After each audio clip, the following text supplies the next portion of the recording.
I'm Laura Ingraham. This is the Ingraham Angle live from New York City tonight. The real accomplices. That's the focus of tonight's angle.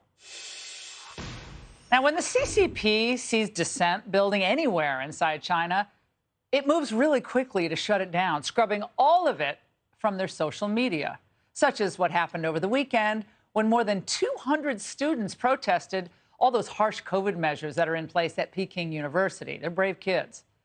Because if the offenders' views are deemed to be a danger to the communist state, a real danger, they'll be arrested, and if released, their passports confiscated. Well, that's what they did, remember, to that poor Cardinal Joseph Zen in Hong Kong. The reflex to silence opposition voices in a totalitarian state is one thing. But now it's also the impulse of Democrats here. With the November blowout looming and their party on the ropes, they're acting more like President Xi than President Kennedy or Bill Clinton. Their new motto seems to be, if you can't beat them, use your corporate shills to censor them. The justification is always some horrific shooting or a protest that goes wrong. And if the facts line up just right for them, they tag Republicans for it, and they did that, of course, with this weekend's horrific attack in Buffalo by a deranged racist. Social media platforms that need to be monitored and shut down the second these words are espoused out there in these platforms. It has to stop. Obviously, you have to balance the free speech issues, but freedom is so important to us, but that freedom also carries a public safety with it, and we have to balance those. Oh, thanks, Nancy, because it's always portrayed, isn't it, as a noble endeavor, when the left, of course, wants to limit your speech. It's only a few key words. Key words show up. They need to be identified. Someone needs to watch this and to shut it down the second it appears. And short of that, we will protect the right to free speech, but there is a limit. Perhaps she thinks, I don't know, we're as stupid as her party in Albany is corrupt, but we're not. The Angle, as always, condemns all violence and believes in the most stringent prosecution of all violent crimes. Like the overwhelming majority of law-abiding Americans, we find racial and ethnic hatred, whether white on black, black on white, or Chinese on Taiwanese, to be repugnant under any circumstances. Yet the First Amendment exists to protect speech we don't like, not just speech we agree with. There are only narrow exceptions to the near absolute right to political free speech in America, such as a clear incitement to violence, for instance. If we're any different, the party in power will find any excuse to stifle free expression in order to insulate itself from accountability and criticism. Now, Hochul's thinking is so warped that she thinks there should be limits on speech, but none on abortion. In fact, the woman just committed $35 million to urgently support her state's abortionists. Oh, these people are true humanitarians, aren't they?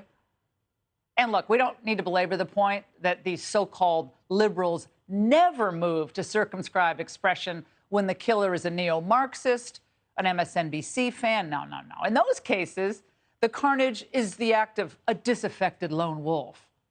That killer always has complex motivations and a hard-to-pin-down ideology. You've read the stories. But the truth is, the 2019 Daytona mass killer, Connor Betts, tweeted support for Antifa and extreme anti-police protesters. But the media, they took great pains to describe him as just a deranged nut who is obsessed with guns and mass shootings. Move right along. Yet even when Buffalo authorities confirmed that the Buffalo killer was a lone wolf, the gonzo journalists at Rolling Stone say, no, no, no, no, no. There are accomplices here. The Republicans. It's so weak. I don't even want to talk about it tonight because it's so predictable. It's so lame. Because the real accomplices are in the media that are propping up an administration that has brought this country to its knees with policies making American families poorer every single day. And they've tried this tack so many times. They tried to censor opposing views during COVID, including ours. They tried to criminalize their political opposition after January 6th. And none of the anti-free speech tactics ever work. Eventually, what happens is the truth comes out. Most of the COVID protocols were counterproductive and highly damaging to children. We said that almost from day one. And Americans just don't think that January 6th defines the GOP. In fact, most Americans think that Joe Biden is a complete and total disaster on every level. Think about it this way. We've had the equivalent of 20 Buffalo shootings in Chicago just over the past 5 months. The Democrats seem to care.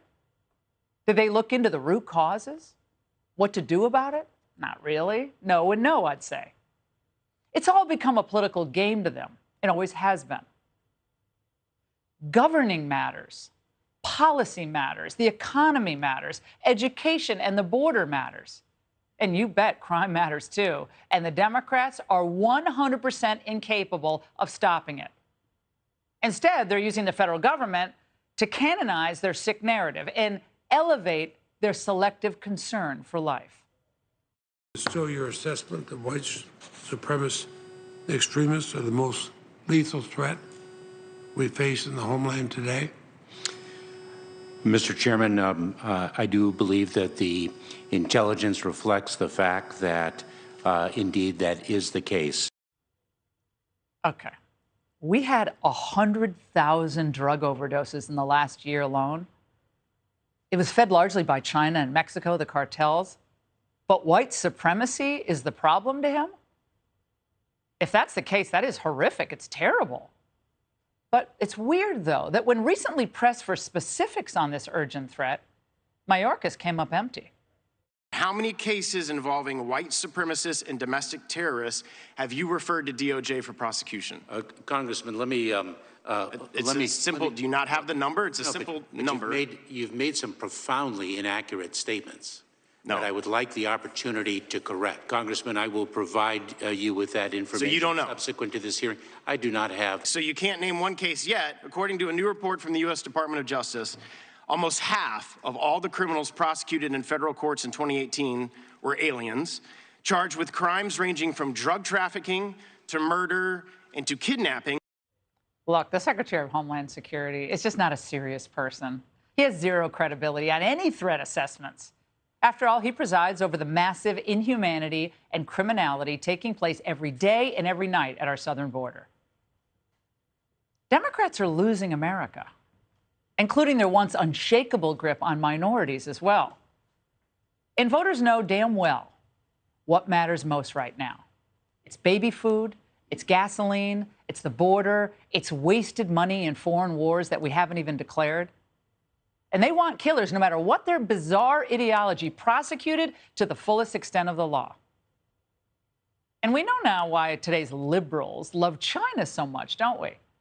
Because when things go bad there, they can just shut down entire cities, round up and silence political opponents, and even make them disappear.